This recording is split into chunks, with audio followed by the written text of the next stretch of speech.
Bonjour. C'est toujours une grande joie de voir tout ce monde, de pouvoir nous réjouir ensemble, louer le Seigneur ensemble. C'est toujours une grande joie pour moi d'être là. Et je bénis Dieu pour ce qu'il fait dans nos vies et dans notre communauté. Parce que, comme on dit, la foi, ce n'est pas un long fleuve tranquille. Il y a des moments où ça va bien, il y a des moments où on monte, on descend, on est dans le désert, on est sur la montagne, on est dans la vallée. Et ça tourne comme ça, et Dieu nous conduit comme il a conduit son peuple. Et ce matin, j'avais à cœur de parler sur tenir ferme dans les moments difficiles. Tenir ferme dans les moments de fournaise, dans les moments d'opposition. Rester fidèle au Seigneur. Parce que ce n'est pas évident. Et j'avais à cœur qu'on puisse lire une histoire. J'aime beaucoup les histoires. L'histoire de Daniel que nous connaissons beaucoup. Daniel et la fournaise. On va le lire ensemble et on va voir ce que Dieu, comment le Seigneur veut nous parler en tant que communauté ou d'une façon personnelle.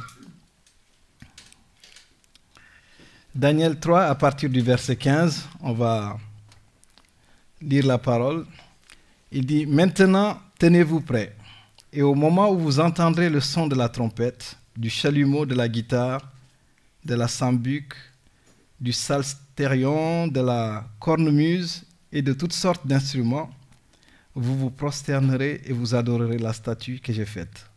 Si vous ne l'adorez pas, vous serez jetés à l'instant même au milieu d'une fournaise ardente. Et quel est le Dieu qui vous délivrera de ma main ?»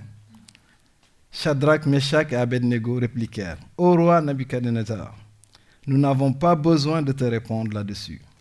Voici notre Dieu que nous servons peut nous délivrer de la fournaise ardente, et il nous délivrera de ta main, ô roi.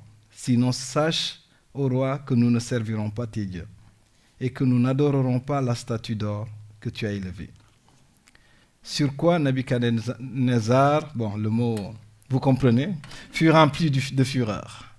Il changea de visage en tournant ses regards contre Shadrach, Meshach et Abednego. Il prit la parole et ordonna de chauffer la fournaise 7 fois plus qu'il ne convenait de la chauffer. Puis il commanda à quelqu'un des plus vigoureux soldats de son armée de lier Shadrach, Meshach et Abednego et de les jeter dans la fournaise ardente. Ces hommes furent liés, vêtus de leurs caleçons, de leurs tuniques, de leurs manteaux et de leurs autres vêtements, et jetés au milieu de la fournaise ardente. Comme l'ordre du roi était sévère et que la fournaise était extraordinairement chauffée, la flamme tua les hommes qui avaient jeté Shadrach, Meshach et Abednego. Et ces 3 hommes, Shadrach, Meshach et Abednego, tombèrent liés au milieu de la fournaise ardente.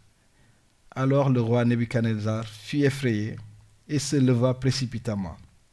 Il prit la parole et dit à ses conseillers, « N'avons-nous pas jeté au milieu du feu 3 hommes liés ?» Ils répondirent au roi, « Certainement au roi. » Il reprit et dit, « Eh bien, je vois 4 hommes sans lien, qui marchent au milieu du feu, et qui n'ont point de mal, et la figure du 4e ressemble à celle d'un fils des dieux. » Amen.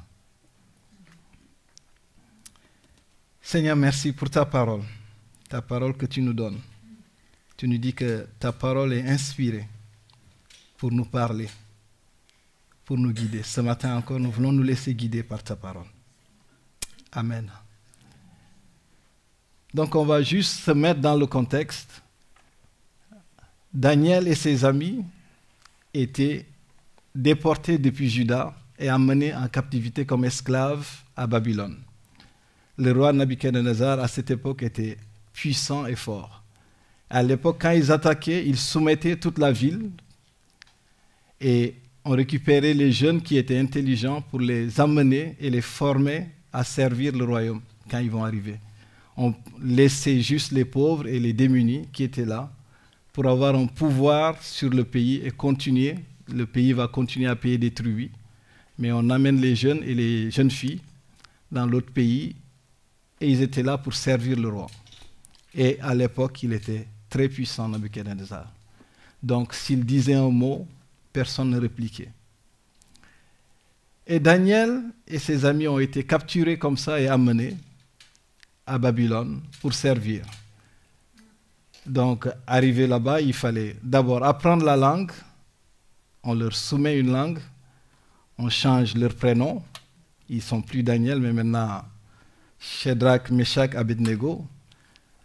Et ils devaient aussi s'aligner dans la culture et se soumettre au roi et aux exigences du roi. Et donc, des fois, je suis là, je dis, mais comment ils ont pu tenir face à toute cette pression? Parce que Daniel a résolu dans son cœur d'être fidèle au Seigneur, en dépit de tout ce qui se passe. Il pouvait se plaindre, il pouvait dire, mais pourquoi Dieu a permis qu'on soit attaqué, qu'on soit capturé, qu'on soit amené en esclavage, qu'on arrive là maintenant,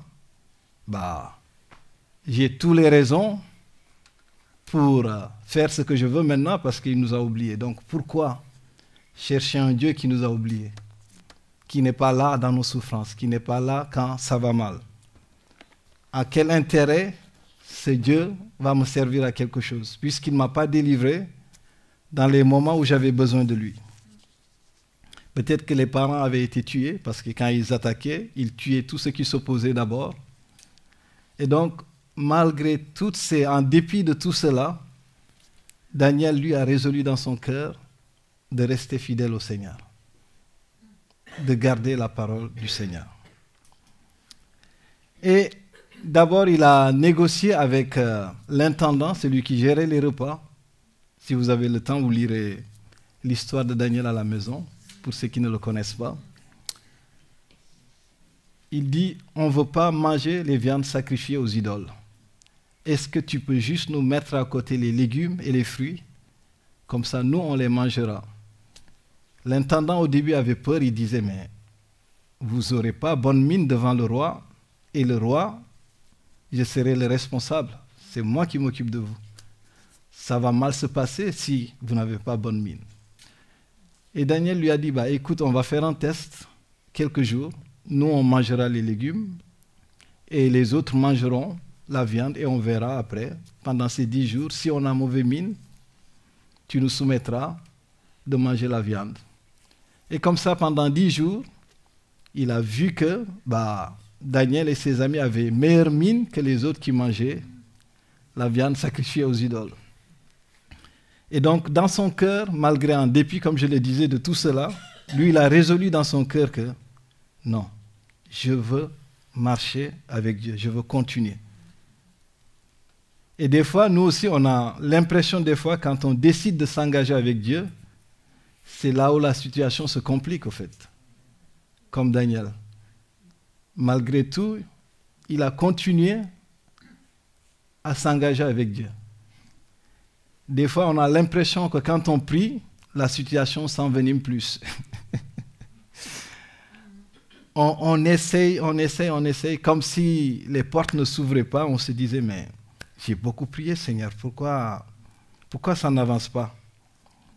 Pourtant, vous avez agi dans la volonté de Dieu, suivi votre cœur en toute honnêteté, prêt à donner de vous-même. Et l'amour était votre motivation. Vous étiez motivé par l'amour pour le faire. Mais c'est comme si vous aviez jeté un boomerang, vous aviez donné, et en retour, vous attendiez quelque chose de positif et c'est le contraire qui arrive, quoi. C'est les difficultés qui arrivent. Et donc on peut se dire, pourquoi le Seigneur a-t-il permis que je me retrouve en première ligne s'il savait que les choses tourneraient mal? Pourquoi? J'ai parlé avec une sœur dimanche. Je lui disais, des fois, on passe un bon temps le dimanche à l'église. Et pendant la semaine, c'est comme si c'était le feu partout. Des collègues qui te crient dessus. Partout, c'est comme si tu dérangeais tout le monde, au fait. Je lui dis, mais on est en combat. Ce que nous faisons des fois, la louange, ce n'est pas juste chanter et c'est bon. Il y a un monde spirituel autour de nous. Et le monde spirituel, là, il est réel. Que tu le crois ou que tu ne le crois pas, il est réel. Il y a le monde des démons, il y a le monde de toutes ces puissances occultes qu'on ne peut pas voir, mais qu'on voit spirituellement et qui sont présents. Et quand on loue Dieu, il y a une puissance qui vient et qui mélange tout le monde spirituel. Tu es en combat, que tu le veuilles ou pas. Tu es en train de déclarer dans le monde spirituel que Dieu, Jésus est Seigneur. Et ça dérange le monde des ténèbres. Et des fois, la louange peut être un moment de combat spirituel. Tu peux déranger l'ennemi sans t'en rendre compte. Et la Bible nous dit que nous avons été rachetés. Nous avons été transportés du royaume des ténèbres vers le royaume de son admirable lumière.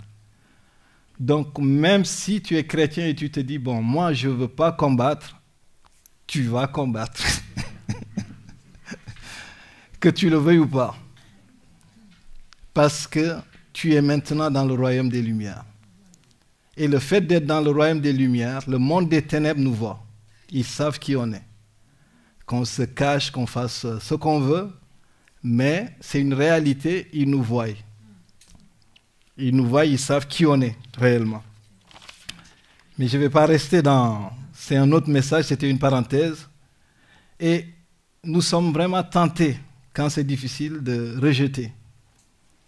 De nous dire, bah, c'est tellement difficile de vivre ce que je suis en train de vivre. Est-ce que ce n'est pas mieux que je recule un peu, j'arrête de prier, j'arrête de lire la Bible, j'arrête d'avancer, comme ça, la tempête va se calmer. Mais on sait que l'ennemi est content, il nous laisse. Et on pense avoir un moment calme parce qu'on ne dérange plus, on ne prie plus, on n'est plus engagé. Tout se calme. Et là, il y a comme une peur de l'ennemi qui est là, qui est installée parce que personne n'aime quand il y a la fournaise. Qui veut quand c'est difficile? Personne. Quand c'est difficile, on a envie de dire, ah, bah, je pense que j'ai trop appuyé sur la pédale, je recule un peu pour ne pas que les difficultés m'envahissent à nouveau. Mais Daniel et ses amis montrèrent une preuve de foi inébranlable. Une preuve de foi. Ils disent, notre Dieu est capable de nous délivrer de la fournaise. Et même s'il ne le fait pas, moi c'est cette phrase-là qui me bouleverse, et même s'il ne le fait pas, nous ne nous détournerons pas de lui. Que nous vivions ou que nous mourions, nous placerons notre confiance dans le Seigneur. Et ça, c'est une déclaration qui bouleverse le monde spirituel.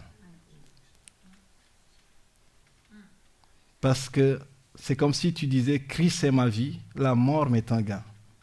Peu importe ce qui m'arrivera, je resterai fidèle au Seigneur.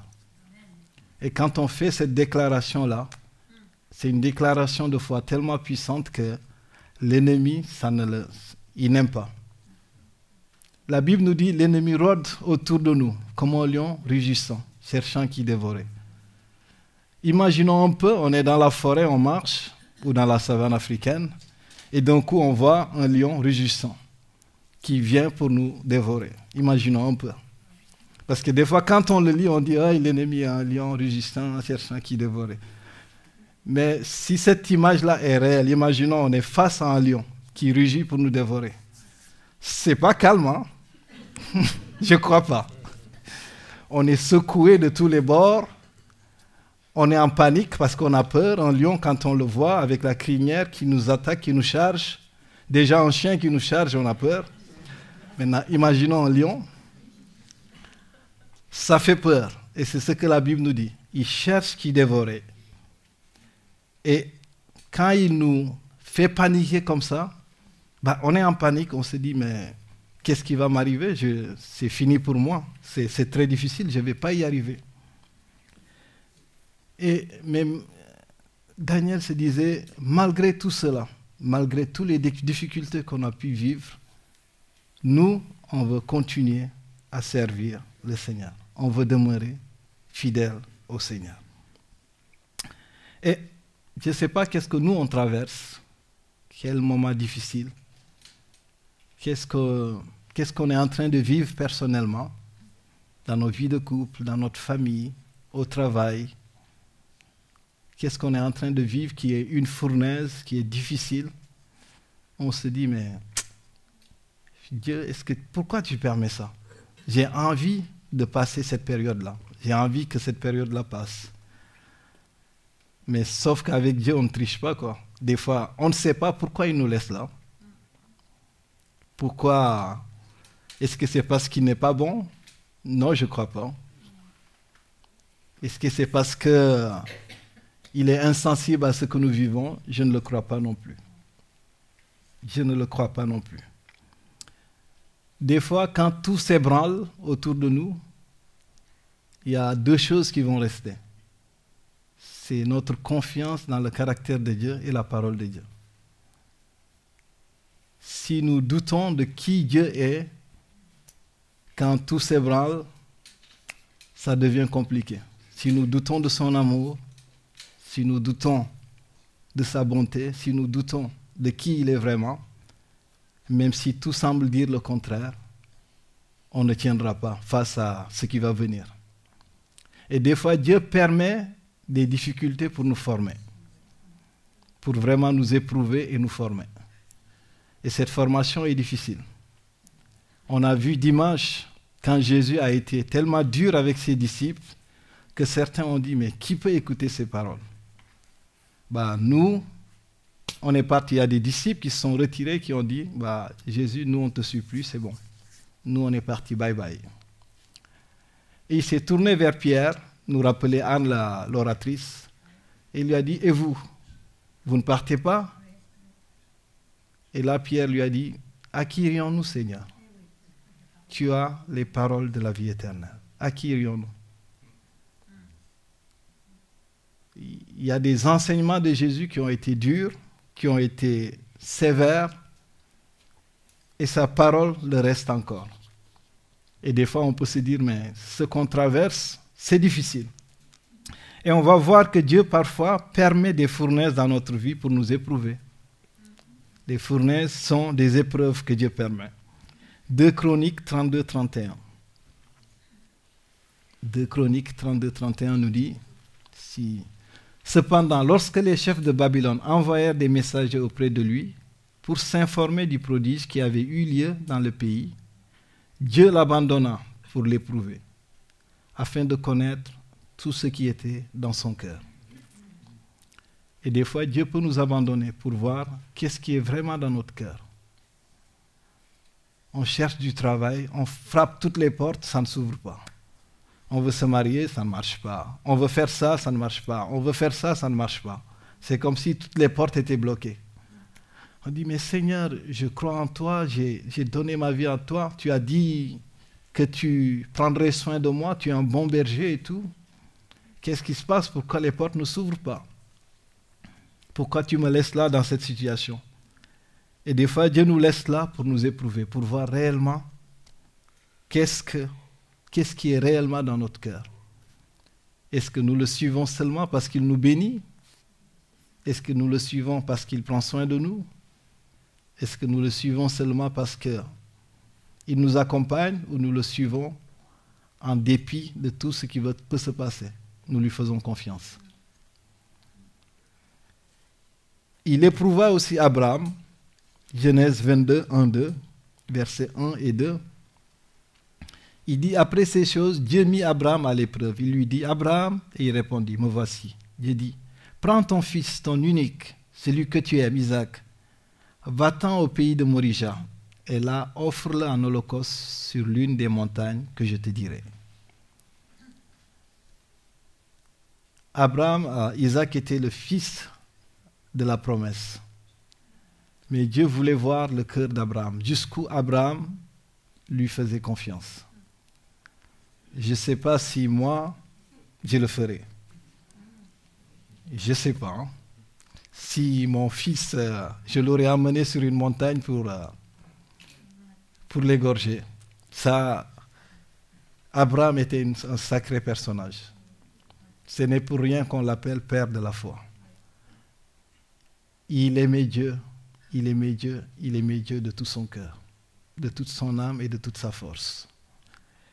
Et des fois, aussi, Dieu permet des épreuves comme ça, chacun à son niveau.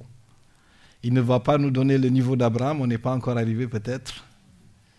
Mais plus on avancera, plus il nous éprouvera selon notre niveau. Il ne permettra pas, nous dit la Bible, que vous soyez tentés au-delà de votre force. Il ne le permettra pas. Et on voit aussi que la tentation peut être, l'épreuve peut être aussi collective. Il peut être individuel, mais Dieu peut aussi nous éprouver d'une façon collective aussi. Dans Deutéronome 8:2, il dit « Souviens-toi de tout le chemin que l'Éternel, ton Dieu, t'a fait faire pendant ces 40 années dans le désert, afin de t'humilier et de t'éprouver, pour savoir quelles étaient les dispositions de ton cœur, et si tu garderais ou non ses commandements. » Nous allons bientôt quitter cette salle. Ça va être une épreuve. Dieu verra, en tant que communauté, est-ce que c'est le bâtiment qui compte ou est-ce que c'est les personnes? Nous sommes l'Église, ce n'est pas le bâtiment. Est-ce que s'il nous mettait sous un arbre, on va être fidèle et on va continuer à le louer dans une maison ou quelque part?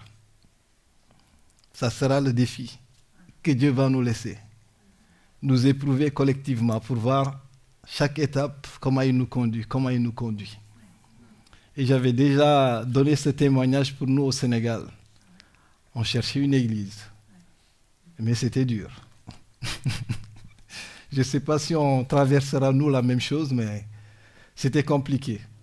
On était dans une église de maison, mais le propriétaire un jour a dit « Écoutez, apparemment vous faites trop de bruit. » Et c'est vrai, on faisait trop de bruit. En Afrique, quand on loue, il n'y a pas de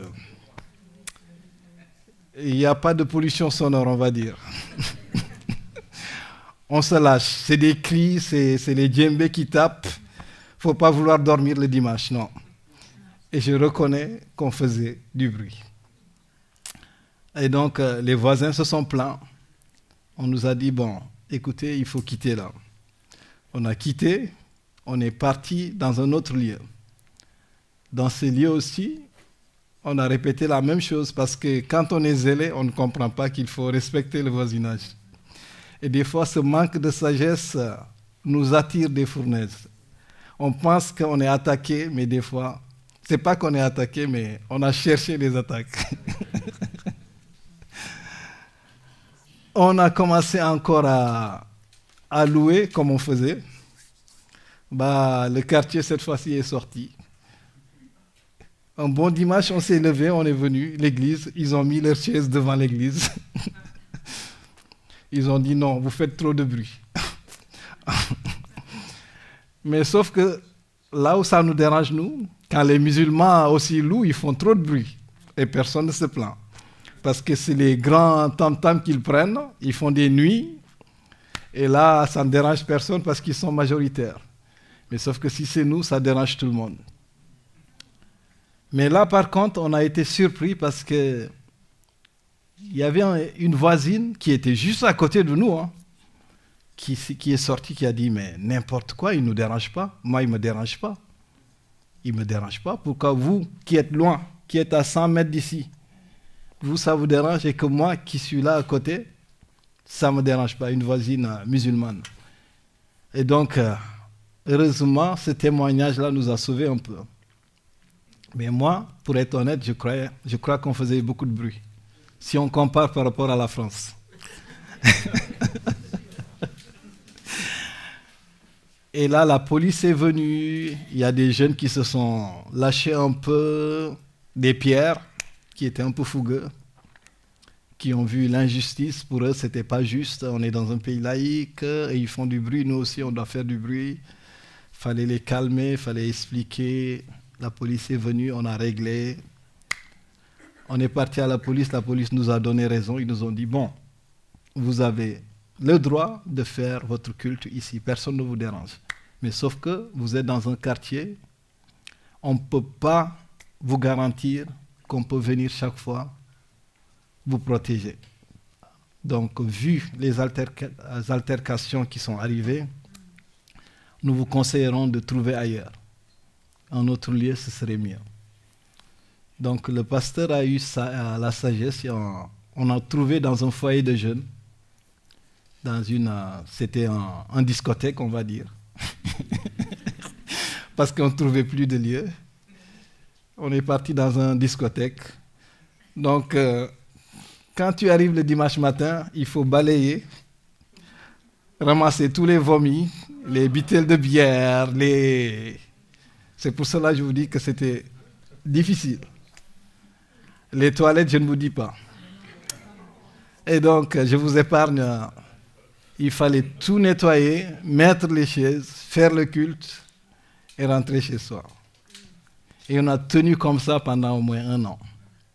Et des fois, on arrivait, ils n'avaient rien rangé, il fallait être patient, il fallait enlever tout.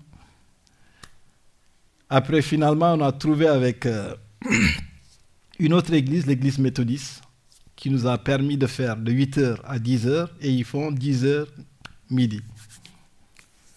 Donc, comme on connaît les Africains avec l'heure, donc on débordait souvent. Au lieu de finir à 10h, on finissait à 10h30, on finissait à 11h30. Des fois, eux, ils sont là, ils nous attendaient pour rentrer et faire leur culte. J'ai dit au pasteur, si on ne gère pas le temps, on ne va pas rester ici. Il faut vraiment qu'on soit strict avec le temps. Au pire, on commence à 7h, mais si on ne gère pas le temps, ce n'est pas juste. Même nous, on n'aurait pas accepté ça. Ce n'est pas juste. Ça continuait. Finalement, les méthodistes nous ont dit, bon, écoutez, ça ne marche pas. Donc, ce qu'on va faire, on vous laisse les après-midi. Comme ça, vous faites les cultes les après-midi et nous, on fait le matin, mais on ne peut pas faire comme vous voulez. Donc, on s'est adapté, on a fait nos cultes maintenant les après-midi. Et comme ça, jusqu'à ce qu'on trouve un terrain qu'on a construit, qu'on a inauguré. Juste pour résumer. Mais juste pour dire que le processus a été difficile. Et des fois énorme et long. C'était des années. Mais on a tenu bon. Et donc Dieu peut nous éprouver et nous dire, est-ce qu'on est prêt à avancer avec lui? Donc êtes-vous engagé dans une bataille perdue contre un ennemi imprévisible? La victoire est toujours désirée, c'est vrai. On veut toujours la victoire. Mais au cas où vous la perdiez, rappelez-vous ceci, Dieu s'intéresse à ce qui reste dans votre cœur. Il y a des combats qu'on a perdus, c'est pas grave. J'en ai perdu aussi. Des tests que Dieu m'a donnés, j'en ai perdu beaucoup. C'est par grâce que je me tiens devant vous. Pas comme un héros qui peut tout surmonter. Ah non. Comme j'ai dit tout à l'heure, je l'ai avoué, je ne sais pas si avec Abraham, j'aurais fait la même chose, non. Mais qu'est-ce qui reste, ce petit amour qu'on a de lui? C'est ce qui reste. Il désire qu'on lui soit vraiment attaché, malgré la défaite. Qu'on reste ferme avec lui. Qu'on reste avec lui. Jésus a promis de ne jamais nous abandonner.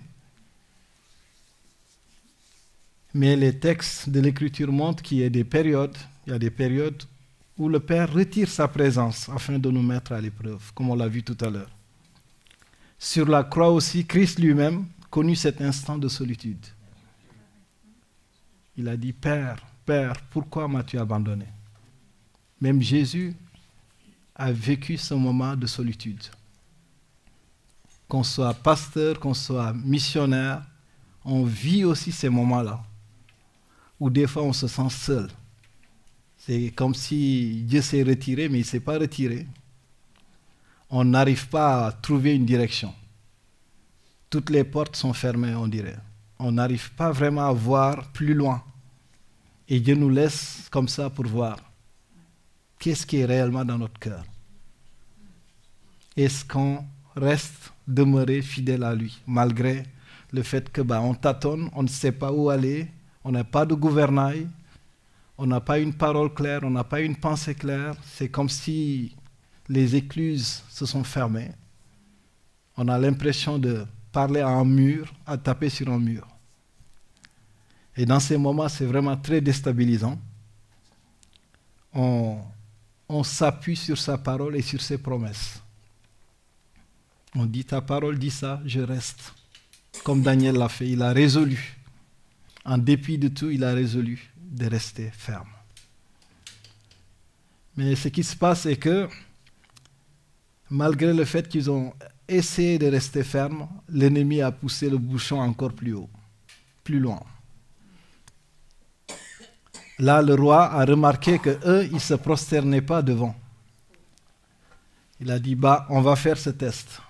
Quand vous entendez sonner maintenant cette fois-ci, prosternez-vous. Et quand ils ont entendu sonner, ils ne se sont pas prosternés. Ils ont dit non.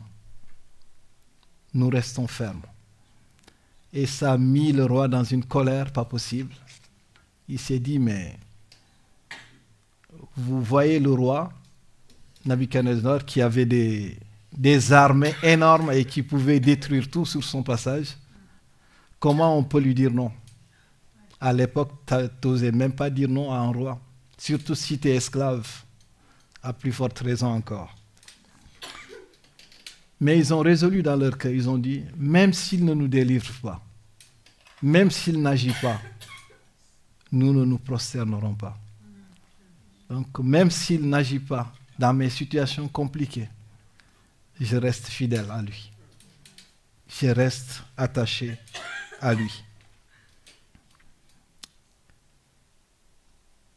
Il y a une parole qui m'a vraiment touché de Jésus, Matthieu 4, verset 1. Il dit, alors l'Esprit Saint conduisit Jésus dans le désert pour qu'il soit tenté par le diable. C'est fou, non? Parce que quand on entend le Saint-Esprit, qu'est-ce qu'on attend? La plénitude, le repos, les dons spirituels, le parler en langue, la délivrance. Mais on ne s'attend pas à ce que l'Esprit conduit Jésus où? Dans le désert. Je pensais qu'être conduit par l'Esprit, cela sera génial. Cela me conduira dans des endroits géniaux, non? Moi, c'est ces idées préconçues que j'avais. Je pensais que l'Esprit Saint était censé nous conduire au pays promis. Mais dans ce désert, pourquoi faire? C'est-à-dire, même Jésus n'a pas échappé à cela. À la formation. Dieu l'a préparé au ministère.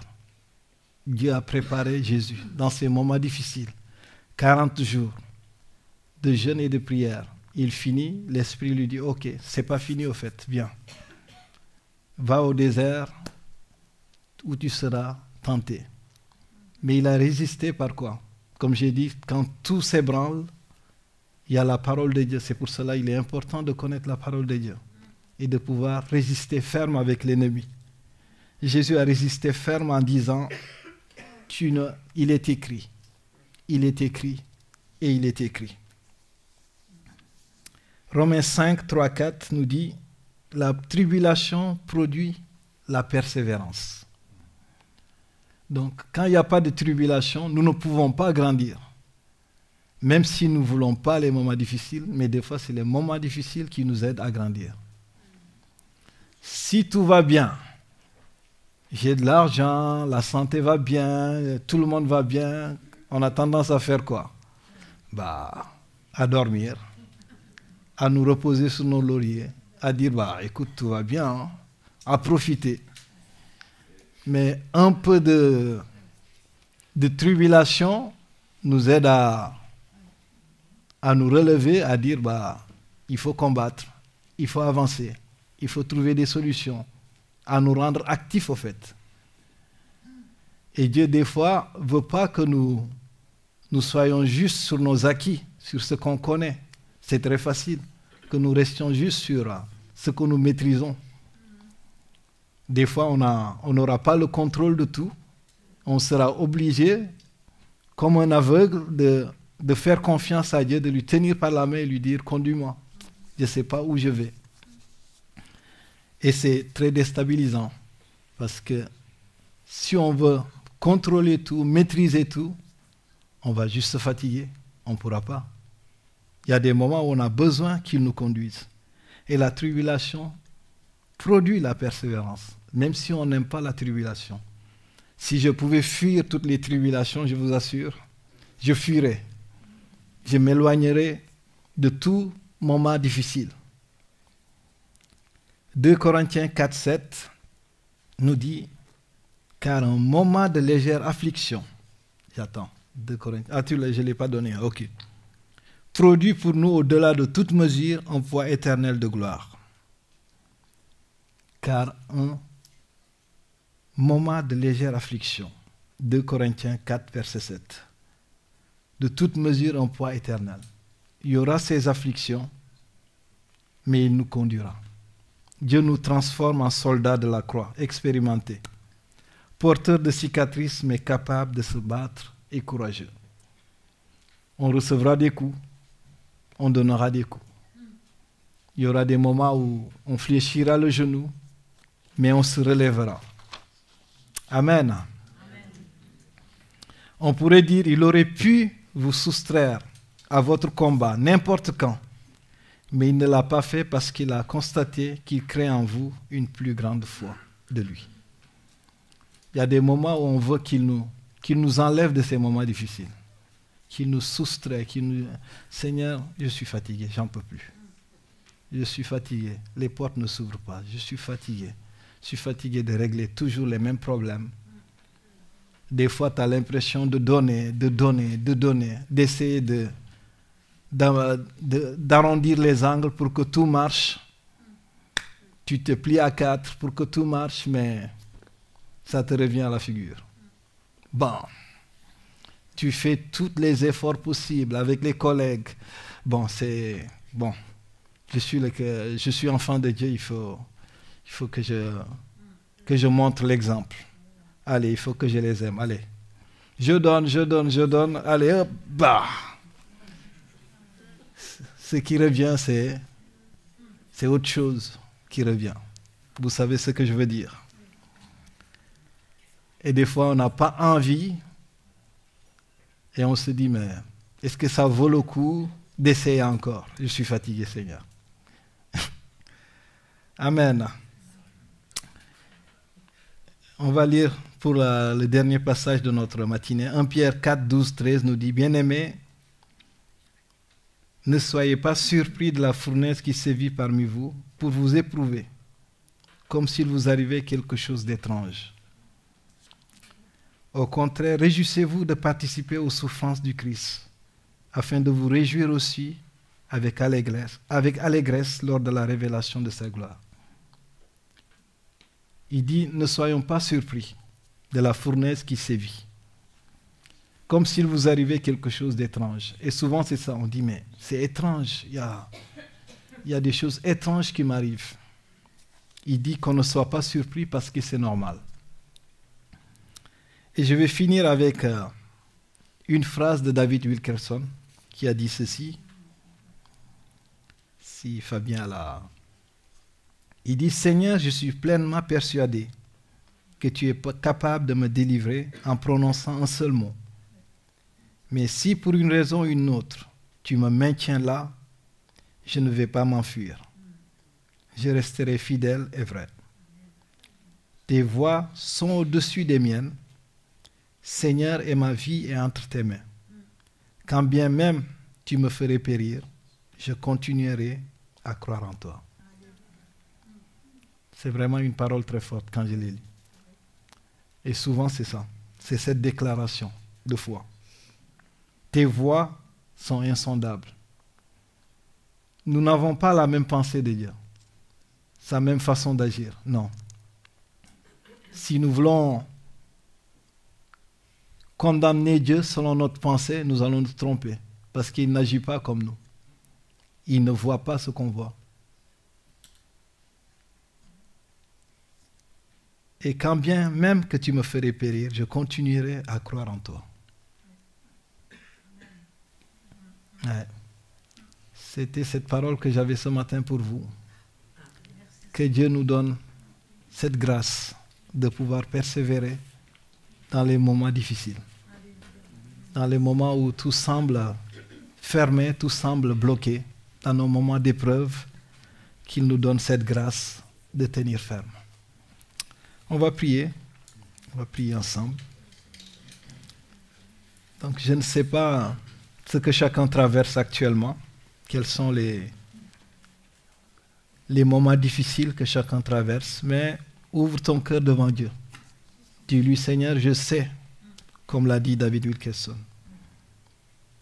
que si tu prononces juste un seul mot, tu peux me délivrer. Mais si pour une raison ou une autre, tu me maintiens là, je ne vais pas m'enfuir.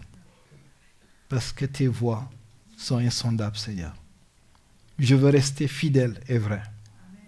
Comme Pierre qui a dit, à qui irions-nous, Seigneur? Nous aussi, on veut dire, malgré, en dépit de tout ce qui se passe autour de nous, tout semble dire le contraire. Nous voulons dire, à qui irions-nous, Seigneur? Tu as les paroles de la vie éternelle. Et on veut te rester fidèle, Seigneur. Avec tout ce qui va arriver, tout ce qui arrivera, on veut te rester fidèle, Jésus. Comme Daniel l'a fait, il a obéi. Ils ont obéi jusqu'au prix de leur vie, Père, et tu les as délivrés. Nous voulons bénir ton nom pour qui tu es. Que ton nom soit béni, Jésus. Amen.